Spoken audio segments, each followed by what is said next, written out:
नमस्कार, मैं अशोक कुमार पांडे। स्वागत है आपका टीसीएस लाइव पर। हाजिर हूं इजराइल, फलस्तीन, लेबनान, ईरान, मिडिल ईस्ट और इसके बहाने सारी दुनिया की खबरें लेकर। नेतन्याहू को सपोर्ट करने वाली एक पार्टी है यूनाइटेड तोरा जुडाइज्म।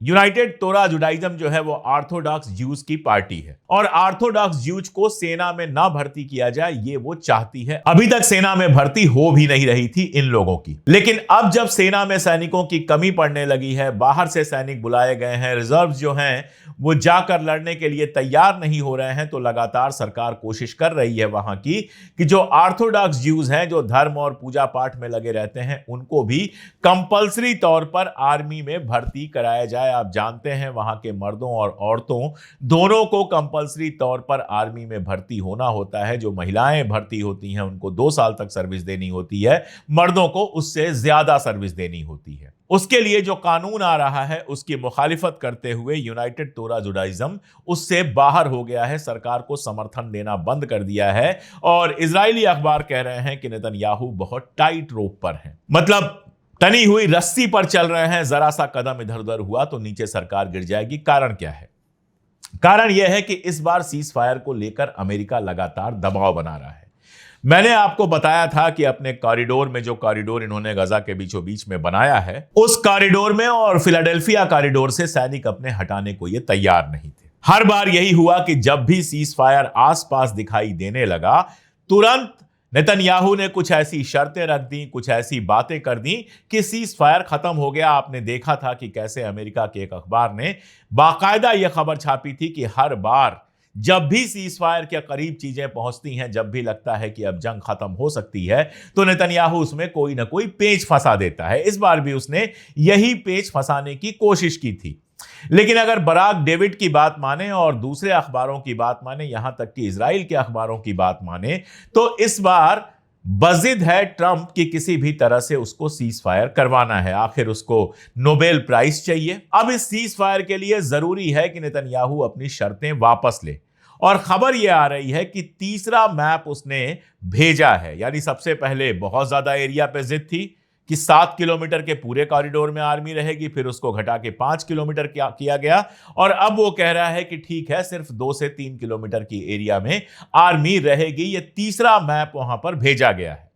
इसके पहले नेतन्याहू ने और इजराइल सरकार ने लगातार कहा था कि शर्तें नहीं मान रहा है हमास और हमास नहीं चाहता है सीज फायर हो। हमास ने बाकायदा बयान देकर कहा कि हम ये शर्तें मानने को तैयार हैं, लेकिन नेतन्याहू किसी भी तरह से ये जो सीज फायर है उसमें पेच फंसा रहा है। कहा यह भी जा रहा है कि ट्रंप तो पिछले हफ्ते ही चाहता था कि सीज फायर हो जाए, लेकिन नेतन्याहू ने उससे एक और हफ्ते का वक्त ले लिया है। इसीलिए कल आपने देखा था ट्रंप का बयान आया था कि 1 हफ्ते के अंदर सीज फायर हो जाएगा। यह वही 1 हफ्ता है जिसका वक्त नेतन्याहू ने लिया है। तो एक तरफ से नेतन्याहू को 1 हफ्ते का वक्त दिया है ट्रंप ने, लेकिन दूसरी तरफ से ऐसा लगता है कि ट्रंप का प्रेशर है कि कैसे भी करके सीज फायर करो, इसमें फंदा फंसाने की कोशिश मत करो, नई नई शर्तें मत लगाओ। इसीलिए मैंने आपको खबर दी थी कि अमेरिका ने कहा है दोनों पक्षों से कि ठीक है, इस वाले मुद्दे पर बाद में बात हो जाएगी, बाकी सारे मुद्दे की फलस्तीन के कितने कैदियों की रिहाई करनी है वगैरह वगैरह, इन सारे मुद्दों पर बातचीत कर लो। यह भी खबर आई थी कि फीफा वर्ल्ड कप जो होगा उसके गाइडलाइंस पर विटकॉफ उन कतरी ऑफिसर्स के साथ मुलाकात करेंगे जो सीज फायर में इस समय एक्टिव हैं। तो अभी जो हालात हैं उनको देखकर एक बात लग रही है कि गजा के सीज फायर की बात आगे बढ़ सकती है, लेकिन साथ साथ लेबनान को लगातार निशाना बनाया जा रहा है। कल मैंने बहुत विस्तार से आपको बताया था कि कैसे अजरबैजान, सीरिया और इजराइल मिलकर और टर्की पीछे से है, किसी भी तरह से लेबनान पर हमला करना चाहते हैं और चाहते हैं कि उस पर सीरिया का कब्जा हो जाए, फिर बंदरबाट हो जाए, साउथ का इलाका इजराइल कब्जा कर लेगा और बाकी इलाके जो है टर्की और सीरिया वगैरह में आपस में बंट जाएंगे। अभी भी कल की बात है कि लेबनान में, जो साउथ लेबनान है, उस इलाके में बेका वैली में जहां कहा जाता है हिजबुल्लाह का काफी बेस है, वहां पर इजराइल ने अटैक किया है। वैसे तो इजराइल ने सीरिया के अंदर भी अटैक किया है। मैंने आपको स्वायदा के बारे में बताया था। स्वायदा एक शहर है जहां पर ड्रूज काफी रहते हैं, उनको मारने काटने का प्लान बना था। बेडोविन लोग हैं जो जोलानी के समर्थक हैं, मारकाट वहां पर मचाए हुए थे, ये हुआ, समझौता हो गया है। लेकिन उसके बाद इजराइल ने दोबारा उस पर हमला किया है। इजराइल का कहना है कि वो ड्रूज लोगों के फेवर में हमला कर रहा है। ड्रूज लोगों का फेवर वगैरह तो एक बात है, दरअसल वो उसके भी एक इलाके पर कब्जा करना चाहता है और सीरिया को लगातार औकात में रखना चाहता है कि सीरिया हमेशा इस बात को याद रखे कि कुर्सी पर जो बंदा बैठा है उसकी कोई हैसियत नहीं है। वो टर्की, इजराइल और अमेरिका की सहायता से बैठा है। जिस दिन ये चाहेंगे उसकी कुर्सी छीन लेंगे।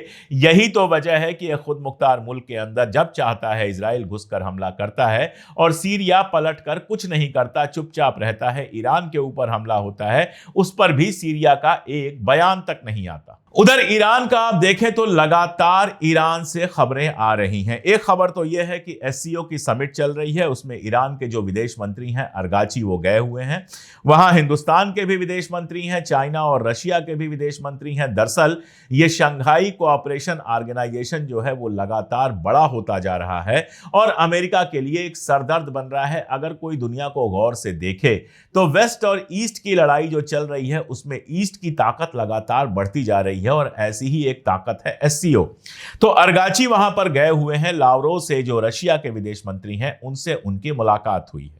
इसके पहले रशिया और ईरान के बीच में लड़ाई करवाने के उद्देश्य से पश्चिम के कई सारे अखबारों में, वेस्ट के कई सारे अखबारों में यह खबर छापी गई कि पुतिन का चाहना यह है कि ईरान किसी भी हाल में न्यूक्लियर एनरिचमेंट मत करे, जीरो रखे।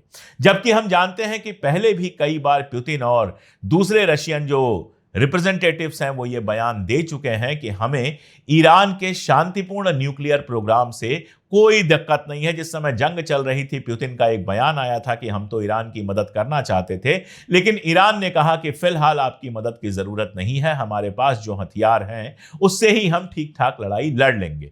चाइना के साथ भी उसके सहयोग को आप कायदे से जानते हैं। यही वजह है कि तमाम सारे सैंक्शंस के बावजूद इस साल रिकॉर्ड तेल सप्लाई किया है, रिकॉर्ड तेल एक्सपोर्ट किया है ईरान ने। ऐसे में रशिया और ईरान के बीच में झगड़ा लगाने के लिए जो बयान आया था वो पहले ही कह दिया रशिया ने कि बेकार की बात है, हमने ऐसी कोई बात नहीं कही है। उधर रशिया यूक्रेन की लड़ाई रुक नहीं रही है और अब ट्रंप खुल के आ गया है यूक्रेन के साथ, उसको तमाम सारे हथियार भेज रहा है, पैसे भेज रहा है। तो जाहिर है कि रशिया यूक्रेन के बीच में फिलहाल समझौता होने वाला नहीं और रशिया के साथ सीधे अमेरिका अब दुश्मनी के माहौल में आ रहा है। कल अगर आप देखेंगे ट्रंप का बयान तो उसने कहा था कि रशिया अगर नहीं माना तो 50 दिनों के अंदर हम उसके ऊपर 100% टैरिफ लगा देंगे। इस आदमी को लगता है कि यह टैरिफ की धमकी देगा और सारी दुनिया इसके सामने झुक जाएगी। ब्राजील जैसा देश नहीं झुका तो फिर रशिया तो क्या ही झुकेगा। लेकिन हमारे लिए जो इंपॉर्टेंट बात है वो ये कि रशिया और अमेरिका के बीच में रिश्ते सुधरते हुए नहीं लग रहे, तो जाहिर है रशिया, ईरान और चाइना का ब्लॉक बनेगा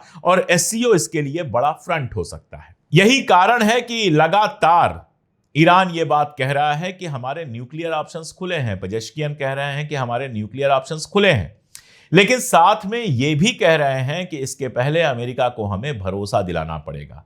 साथ ही ये शर्त भी बार बार दोहरा रहे हैं कि खामनेई के एडवाइजर साहब ने अभी ये बात कही है कि जीरो न्यूक्लियर एनरिचमेंट पर हम बात नहीं करेंगे। अगर हमारे ऊपर प्रेशर बनाया जाएगा कि एनरिचमेंट जो न्यूक्लियर है वो जीरो कर दो तो हम बात नहीं करेंगे। हम बात तभी करेंगे जब बिला शर्त बातचीत होगी। अब अमेरिका ईरान के साथ बातचीत में जाता है या नई जंग छेड़ता है, ये देखने वाली बात होगी। इस बीच में एक बड़ा खुलासा ये हुआ है कि जिस समय आर्मी ऑफिसर्स को मारा गया था उस समय ईरान के जो राष्ट्रपति हैं पेजेश्कियन, उनको मारने की भी कोशिश की गई थी। वो वीडियो भी सामने आया है। वीडियो तो हम नहीं दिखा सकते, लेकिन खबरें चारों तरफ हैं कि पेजेश्कियन को भी मारने की कोशिश की गई थी। इसमें वो घायल हुए थे लेकिन अब पूरी तरह से दुरुस्त हो चुके हैं। तो ऐसे माहौल में किसी भी तरह की बातचीत शुरू करने से पहले ईरान 100 बातें सोचेगा, ये तो तय है। यह भी तय है कि ईरान जानता है कि इजराइल के साथ सीज फायर का कोई मतलब नहीं है। जिस दिन इजराइल को लगेगा ईरान कमजोर पड़ रहा है उस दिन वो हमला करना शुरू कर देगा। इसलिए ईरान काफी सावधान भी दिख रहा है और इंटरनेशनल लेवल पर भी लगातार अपनी बढ़त बना रहा है।